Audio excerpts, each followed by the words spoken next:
తీర్మానం తెచ్చుకోవాలని మీకు సభముఖంగా నేను తెలియజేస్తాను. మిగిలిన కౌన్సిల్ సభ్యులు మా బాధ ఎవరికి చెప్పుకోవాలి, మేము అవకాశం వచ్చింది కాబట్టి చెప్పుకున్నాం. తప్పు నేను తప్పు చేశాను, నా తప్పు లేకుండా మిగిలిన సభ్యులతో తోసేస్తే పడేవాళ్ళు ఎవరు లేరండి.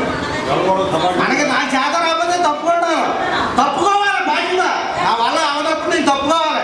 కూర్చున్నట్టుగా కూర్చొని పెట్టుకుంటే కూర్చో పరిస్థితి కాదు, కూర్చోకూడదు. చేత రానప్పుడు వదిలేయాలి. మాట్లాడితే అధికారుల మీద తోయడం ఇదొక అలవాటు అయిపోయింది. మాట్లాడితే కమిషనర్ ఇచ్చేయలేదు, ఇంజనీర్ ఇచ్చేయలేదు, టౌన్ ప్లానింగ్ ఆఫీసర్ ఇచ్చేయలేదు, శానిటరీ ఇచ్చేయలేదు. మనకి జాతర అయినప్పుడు ఎందుకు చేయలేదు? మనకి జాతర రాకపోతే వాళ్ళ మీద తోసేసి మనం తప్పుకున్నాం. దాని గురించి ఎందుకంటే టైం అయిపోయింది, 2 years.